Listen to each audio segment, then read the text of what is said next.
Hi guys, Toby here once again for another episode of Inside KTA-KDL. So in the past few episodes, we did we featured the ranges between Largo, Medio, and there's one more, of course, the Corto. But before that, I'd like to expound more about the subject of blocking because, as I said before, that's where the range that blocking, parrying is very evident, especially when you're doing all the weapon systems that are available in FMA. For me, there are basically what we call the concept of bahay kubo to protect yourself.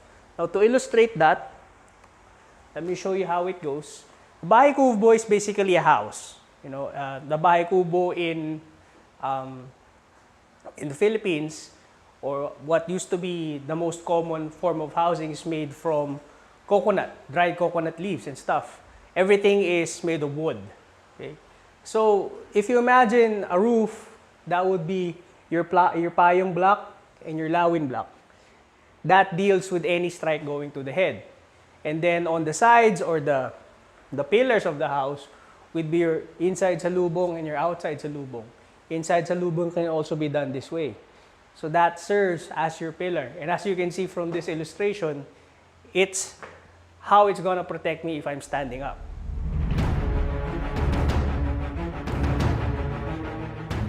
In this video, I'm not really gonna deal with the technical aspect of it because most systems and most blocks are common with all different types of FMA systems. What I would like to show or I would like to tackle is actually why most commonly these types of blocks don't actually work. Okay? There's, I think, three very important elements that you have to always keep in mind for your block to work.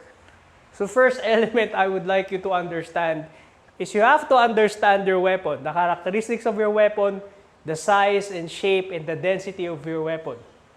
This is your typical stick. Okay? It's fairly medium, not so heavy, not so light. I'm able to maneuver this easily. But if I come in contact, say, with a thicker weapon, that would is kamagong. So if Dave hits me, I really need to step out of the way.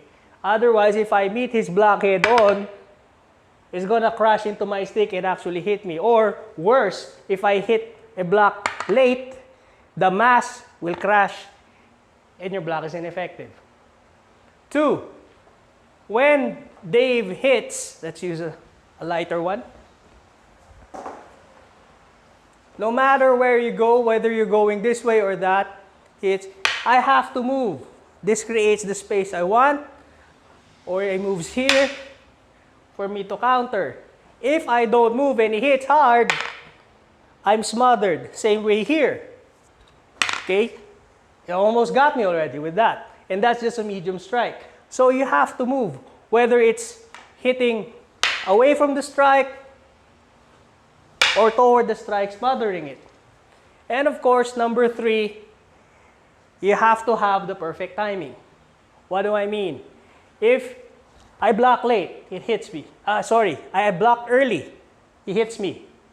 Or I block late, then I'm trapped. Of course, there are some ways you can get out of this by sneaking around, tapping the hand and whatever. But why put yourself in that situation? If you get the block perfectly, you're there and it's done. So basically, you have to train these concepts, and just like everything in martial arts, you really have to have common sense. So that's it for now for this episode. I hope those tips were useful for you in terms of your training. And keep practicing. See you soon for the next episode. Maraming salamat. Mabuhay.